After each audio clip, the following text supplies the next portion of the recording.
Père Céleste, dans le nom de mon bien-aimé frère et Seigneur Jésus-Christ, je te remercie car c'est un honneur de pouvoir prêcher ta parole de vérité. Jouir de ta grâce infinie et t'appeler Père est un privilège inouï et prouve à quel point tu es un Dieu d'amour. Tu nous as donné ce qui t'est le plus cher. Tu as dû l'abandonner ce jour-là à la croix. Pour la première fois, tu as pleuré ce jour-là, Papa. Oui, le Dieu Tout-Puissant avait pleuré lorsque son Fils Jésus a rendu l'âme ce jour-là. Les jours sont mauvais, Père éternel.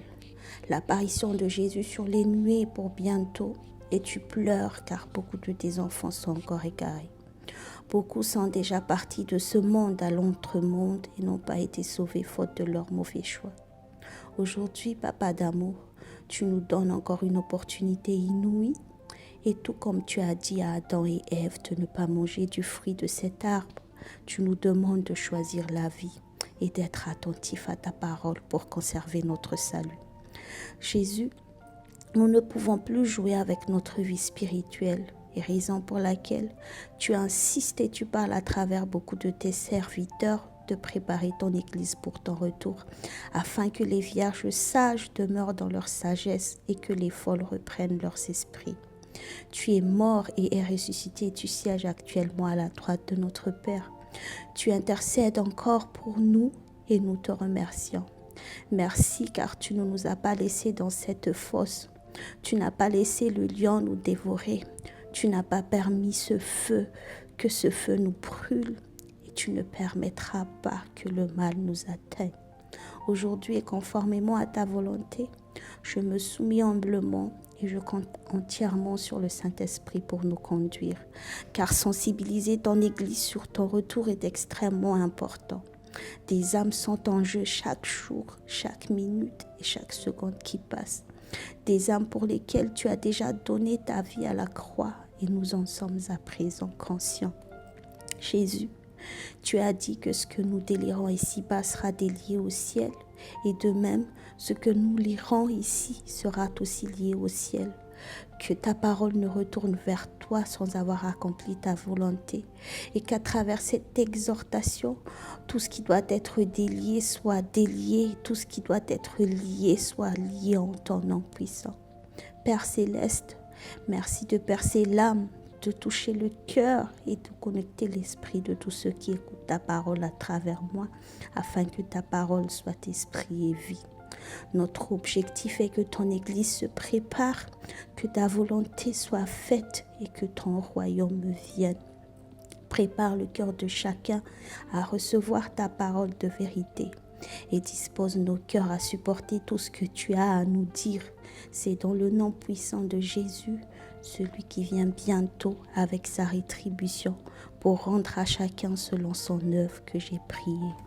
Amen. Que la paix du Christ soit avec vous tous. Avant d'entrer dans le vif du sujet, je voudrais vous témoigner brièvement pour la gloire de Jésus, comment il m'a appelé à le servir. Rendons gloire à Jésus pour nos parents spirituels, Papa Rodolphe et Maman Viviane. Merci de demeurer des bénédictions pour nous tous. Tout a commencé par cette voix que j'avais entendue en 2010. C'était un vendredi et on était à Roxy en train de prier avec mon mari. Et soudain, j'entendis une voix audible me disant « Je vais donner du travail à ton mari et tu vas le suivre là-bas.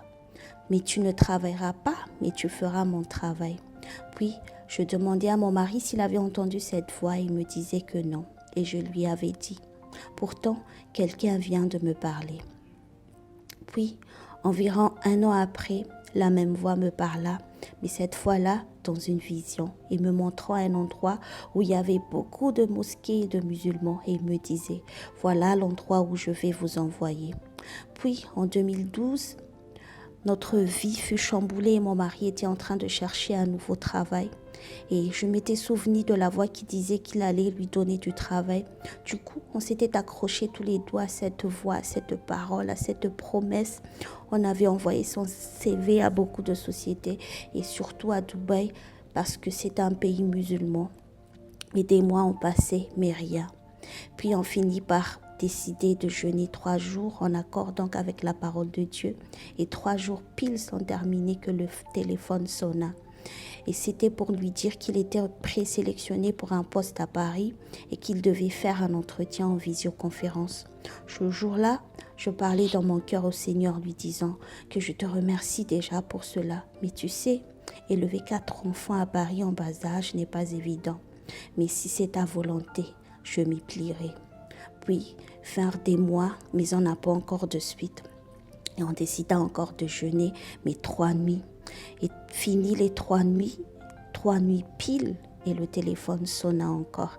Et c'était pour lui dire qu'il n'avait pas été retenu pour le poste à Paris, mais que s'il le voulait bien, il leur proposait de venir travailler avec eux à leur siège à Dakar. Le téléphone était en haut-parleur et j'entendis tout, que je m'étais agenouillée par terre, remerciant le Seigneur, car non seulement il avait donné du travail à mon mari, mais il n'allait pas nous envoyer à Paris comme je lui avais demandé. Pour précision, jamais encore un recrutement de ce genre ne s'était fait au sein de cette organisation où il travaille, que certains même pensaient que mon mari avait fait du lobbying. Il était arrivé là-bas sans même un poste fixe en fait. Et oui, on a fait du lobbying auprès de quelqu'un qui est très puissant. Et son nom, c'est Jésus-Christ de Nazareth. Alléluia. En septembre 2013, je me suis retrouvée ici au Sénégal, un pays à 95% musulmans, avec toute ma famille. Personne n'aurait pu faire mieux pour nous, et pourtant, j'oubliais alors cette voie-là, malheureusement. Et en janvier 2014, j'avais intégré l'école du dimanche de l'église protestante du Sénégal pour répondre à son appel sans avoir cherché à aller plus loin. Et je m'étais dit que là, je sers déjà le Seigneur. En parallèle, je continuais à faire mon travail. On avait monté une start-up à Mada et je continuais de la gérer à distance et cela a été mis en stand-by que je finis par tout reprendre au Sénégal. Tout a bien commencé en 2017. Nous avions eu beaucoup à voyager et à représenter l'écosystème dans divers pays, surtout en 2019. Tout paraissait aller très bien et on était sur le point de signer un contrat avec la Société Générale via leur start-up Yup quand tout a été chamboulé par Corona. Je croyais en fait que Dieu était avec moi, car tout ce qu'on avait eu à négocier durant 2 ans était toujours acquis. Un bureau gratuit, des accompagnements gratuits et tout le tralala. Et dans ma tête, je me disais que c'était une manière de prouver que Dieu était avec moi. Mais j'avais tout faux. Même si on fait les choses dans la justice, tant que cela n'est pas ce que Dieu veut, c'est en vain et c'est ce que j'avais compris. En novembre 2019, tout a été en stand-by et finalement c'était tant mieux pour le plan de Dieu. Alléluia. Je fis un rêve et je me trouvais face à notre fenêtre entrouverte. Je voyais du sang qui coulait sur les linteaux, puis je perçus cette ombre toute noire et ensuite survint une très vaste lumière que je finis par me mettre à terre face à cette lumière. Depuis, je savais que quelque chose allait se passer. En mars 2020, nous étions entrés en confinement et en avril 2020, notre fils Katé eut une vision de l'enlèvement. Je commençais à attendre la voix à nouveau, mais c'était vague. Et tout de suite, je l'ai reconnue comme si on s'était toujours parlé. Et elle s'adressait à moi via un verset, le Jean 14, 12, pour me rappeler en fait mon engagement de faire son travail et non le mien. Mais je ne voulais pas écouter cette voix. Comme je ne voulais pas écouter, une amie finit par me taguer sur Facebook avec justement ce verset pour partager des versets bibliques. Mais je ne voulais toujours pas y croire. Et comme je ne voulais pas, puis il me dit de défiler le fil d'actualité et je fus tombée sur le même verset à l'instant même. Mais je doutais encore. Et comme je doutais encore, après, la voix s'était adressée à moi et me dit... Et je lui ai dit, donc tu me parles? Il me dit, oui, mais tu ne me crois pas. Donc va voir la story de ton ami et tu verras que oui, que je te parle. Et le verset Jean 14, 12 apparut encore une fois. Et là, je compris tout. Puis, le 16 septembre 2020, il m'interpella via une prédication de Papa Rodolphe qui prêchait sur Abraham. En fait, il y avait Abraham qui avait emmené Lot avec lui. Et là, j'avais beaucoup pleuré. J'étais un peu car je sentais que j'étais un peu cet Abraham qui s'était entêté à emmener Lot. Mon Lot à moi, en fait, c'était mon travail. Du coup, c'était une volonté permissive, mais ce n'était pas la volonté de Dieu. Ce jour-là, je pris la décision de tout laisser tomber, de me plier à la volonté de Dieu. Et ce fut à partir de là que je commençais à entendre clairement la voix. Un jour, j'étais en train de cuisiner et la voix m'appela par mon surnom. Il me disait Pim. Puis je lui dis, mais tu m'appelles Pim? Et elle me dit, parce que je sais que tu aimes bien ça et que tes proches t'appellent comme ça. Puis il m'ordonna ainsi, suis bien tous les enseignements de Rodolphe. Il l'appelle Rodolphe et on sentait à quel point il aime Papa Rodolphe lorsqu'il dit son prénom. Et puis il nous dit, applique-toi à manifester les fruits de l'esprit car je vais t'assister. Mais en 2020 était la période la plus dure depuis qu'on est ici au Sénégal. Et les circonstances étaient tellement difficiles que pour moi, manifester les fruits de l'esprit n'est pas du tout évident. Et pourtant, ce fut au même moment que cette voix exigea de moi de manifester le fruit de l'esprit. Donc je devais me plier à cela avec l'aide du Saint-Esprit, bien que ce fût extrêmement difficile et surtout au début. Il m'était aussi arrivé de me réveiller, de me souvenir que je devais lire le Jean chapitre 5. Et je pris ma Bible et là, je voyais 3 parties et je me demandais, mais c'est quelle partie? Mais après, je m'étais rappelé qu'en fait, qu'il fallait aussi que je lise l'Ézéchiel chapitre 2, le premier verset. Et là, j'ai compris qu'il fallait que je me tienne debout comme cet homme paralytique. Puis, donc la voix me parle de temps en temps, mais c'est seulement le vendredi 12 février 2021. Je suivais l'African Mission Event en direct au moment où Papa Rodolphe commençait à prier et soudain, la voix me dit « Je suis Jésus-Christ de Nazareth et c'est moi qui t'appelle pour me servir. » À cet instant, je tombais en larmes, je pleurais beaucoup. Je pleurais beaucoup en fait. Et je l'avais raconté à mon mari à son arrivée à la maison que, en fait, derrière la voix qui me parlait tout le temps, c'était Jésus. Enfin, j'étais toujours consciente que c'était toujours lui, mais il me l'a clairement révélé que ce jour-là. Et mon mari me dit, oui, Jésus t'appelle à le servir, mais pour faire quoi exactement? Et puis moi-même, j'étais toute confuse, encore confuse, quoi. Je ne savais pas. Puis 3 jours plus tard, j'eus une vision et dedans, j'étais avec mon mari et ma belle-mère dans une pièce et face à 3 personnages habillés tout en blanc. L'un d'eux était en train de nettoyer la maison et je demandais à ma belle-mère et mon mari s'ils voyaient eux aussi ces personnages tout en blanc, mais ils disaient que non, ils ne voyaient pas. Donc j'insistais tellement que ma belle-mère finit par confirmer ce que je voyais. Et en fait, c'était 3 anges. Ensuite, je finis par me retrouver dans une autre pièce, mais cette fois-ci avec plein d'enfants autour de moi. Et je vis comme un homme habillé tout en blanc, mais je ne me suis pas prosternée, car mon esprit savait que ce n'était pas le Seigneur Jésus. Et c'est un ange, et cet ange m'a rappelé un verset, et c'était l'Apocalypse 22 au verset 12. L'Apocalypse 22 au verset 12. Mais en fait, avant cette vision, durant des jours, je pense 2 semaines, j'entendais toujours la voix de Jésus qui me dit « Je viens bientôt et ma rétribution est avec moi ». Il me répétait sans cesse que je finis par comprendre que Jésus est vraiment à la porte et qu'il va venir très bientôt. Puis, je me suis enfin retrouvée dans une autre pièce encore, mais cette fois-ci, j'étais toute seule et un ange est venu se rapprocher. Et j'étais toute contente car je m'attendais à de bonnes nouvelles comme c'était un ange. Mais à ma grande surprise, il avait un clou en cristal, il m'avait pris la main et il me dit « Évangéliste Prisca ». Puis j'étais très surprise et j'avais même très peur car il allait me percer la main, il allait me percer les pieds. Et il me dit « Tu sais, on va te percer les mains et les pieds car c'est ce qui aurait dû se passer. » Et comme je ne comprenais pas vraiment le sens spirituel de tout cela, j'eus vraiment peur et je finis par invoquer le nom de Jésus. Je criais alors « Jésus, Jésus, s'il te plaît. Je reconnais que normalement on aurait dû clouer mes mains et mes pieds à la place des tiens, mais s'il te plaît, aie pitié de moi. Que veux-tu que je fasse? Je le ferai. » Puis je sentis qu'il m'enveloppa et l'ange qui devait me clouer les mains finit par me prendre aussi dans ses bras. Il m'a communiqué un verset et cette fois-ci c'était l'Apocalypse 22 au verset 15. Je compris donc que Jésus m'appelle à être évangéliste et que le message à faire passer était l'Apocalypse 22 des versets 12 à 15, notamment donc son retour et l'enlèvement de l'Église. Nous allons rester là pour le témoignage et on reprendra plus tard, mais parlons maintenant du retour de Jésus. Je suis consciente que ce que Jésus dit, il accomplit toujours.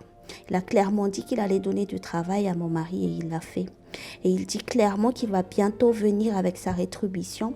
Et je sais bien qu'il va accomplir aussi cette parole. Car Jésus est un Dieu qui tient toujours parole. Amen. Alléluia. Le quand, on ne sait pas, car lui-même, il ne le sait pas non plus. Et il le confirme dans Marc au chapitre 13 des versets 32. Pour ce qui est du jour ou de l'heure, personne ne le sait, ni les anges dans le ciel, ni le Fils, mais le Père seul. Mais on doit se préparer. Peut-être même qu'il va venir à l'instant, peut-être demain ou plus tard, mais nous soyons préparés et n'endurcissons pas nos cœurs, soyons des serviteurs éveillés comme Jésus nous l'exhorte dans Marc au chapitre 13 des versets 33 à 37, lisant la parole de Dieu. Prenez garde, veillez et priez, car vous ne savez quand ce temps viendra.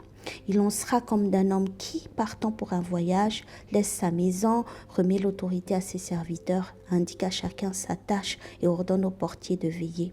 Veillez donc, car vous ne savez quand viendra le maître de la maison, ou le soir, ou au milieu de la nuit, ou au chant du coq, ou le matin.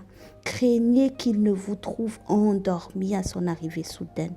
Ce que je vous dis, je vous le dis à tous, veillez. Et vous pouvez également lire Matthieu au chapitre 24 des versets 36 à 44. Matthieu au chapitre 24 des versets 36 à 44. Jésus viendra soudainement. Il viendra comme un voleur et nous devons être plus que prêts. Mais comment nous préparer alors? Déjà, nous devons toujours avoir confiance en la parole de Dieu. Tout ce qu'il dit s'accomplit toujours et nous sommes déjà en train de vivre l'accomplissement de toute sa parole concernant la fin des temps. Donc, réveillons-nous, frères et sœurs en Christ, parce que notamment tout ce qui se passe et qui doit arriver avant sa venue, nous allons les voir de nos yeux. Nous devons toujours obéir à Jésus et commencer à méditer toutes les paroles qui parlent de sa venue.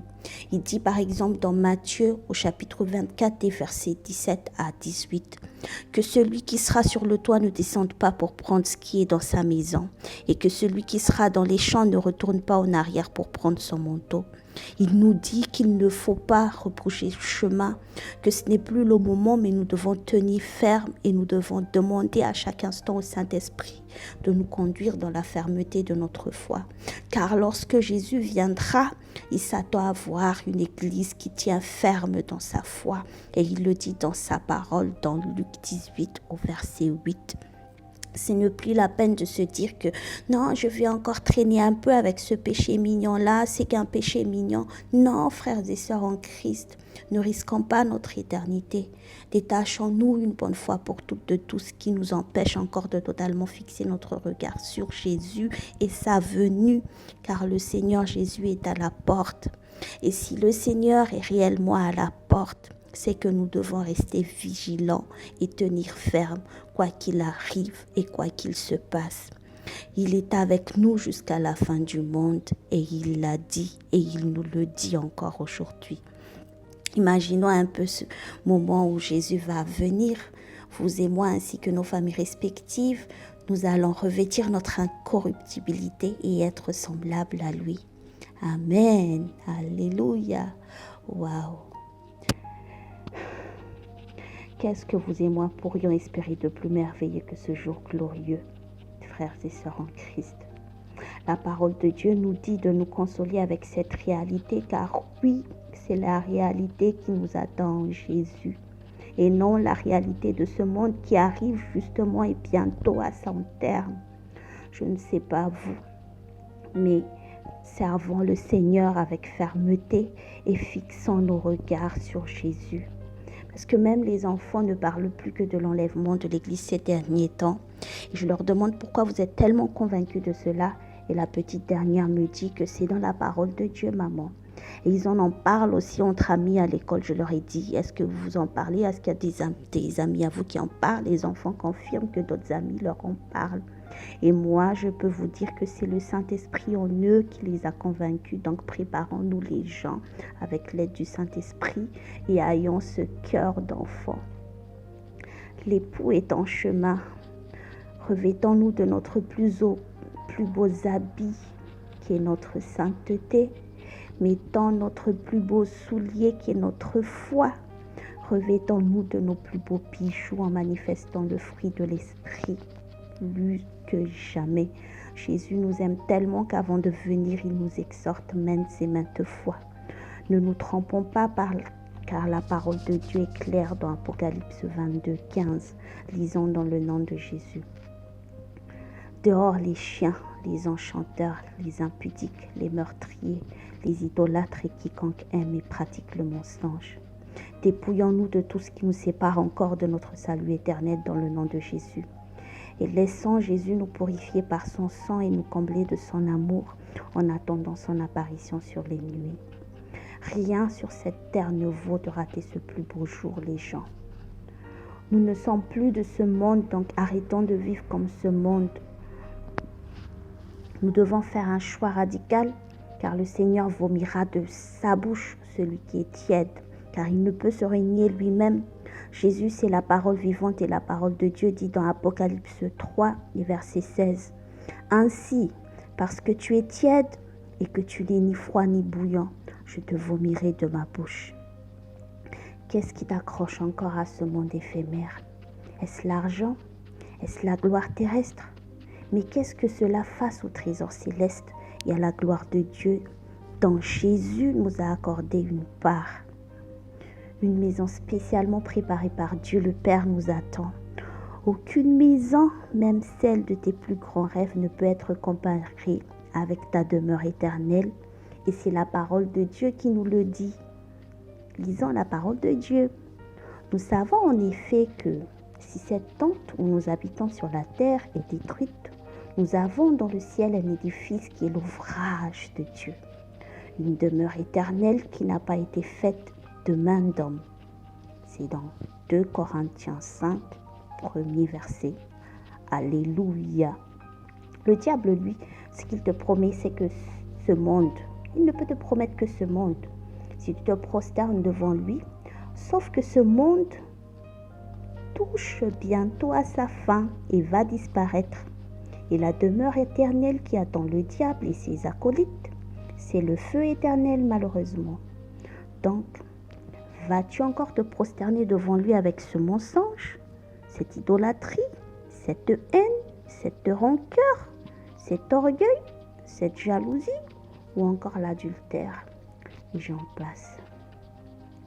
Tout comme Dieu a exposé à Adam et Ève l'existence de la vie et de la mort, et ces derniers avaient fait leur choix, un mauvais choix qui leur a valu un regret éternel. Il nous expose aussi à notre tour ce qu'il en sera de notre éternité et nous dit, oui, je vous préviens aujourd'hui, en prenant le ciel et la terre comme témoins, je mets devant vous la vie et la bénédiction, la mort et la malédiction. Choisissez donc la vie pour que vous viviez, vous et vos enfants. Nous sommes les seuls maîtres de notre choix, donc choisissons Jésus, choisissons la vie. Amen. Père Céleste, dans le nom de Jésus, nous te remercions pour ta parole de vérité. Merci parce qu'aujourd'hui encore tu nous as parlé et tu nous interpelles à faire le bon choix. Ce que tu veux pour nous, c'est la vie et la vie éternelle. Ce que tu nous as offert en Jésus est tout ce que nous n'aurons jamais dans ce monde, Papa. Et nous en sommes à présent conscients. Il nous a fallu du temps, certes, mais par ta grâce, nous en sommes conscients maintenant. Aide-nous à être fermes dans notre choix de la vie en Jésus-Christ, Papa. Si jamais il y en a parmi nous qui hésitent encore, visite leur cœur en cet instant même et dans le nom de Jésus. Puisque ta parole est vérité, puisque tu as parlé, Papa, cela s'accomplira certainement. Que ta volonté soit faite et non la nôtre. Nous prions également en accord avec notre frère Jésus qui a prié pour nous dans Jean au chapitre 17, afin que tu nous gardes de ce monde jusqu'à sa venue sur les nuées. Nous te prions aussi pour tes enfants qui sont encore égarés, comme le jour se rapproche. Visite leur cœur, Papa, afin qu'ils se tournent vers toi pendant qu'il y a encore temps. Au nom de Jésus-Christ de Nazareth, celui qui vient bientôt avec sa rétribution et qui siège actuellement à ta droite et qui intercède pour nous en ce moment même que nous t'avons prié, Père éternel. Amen.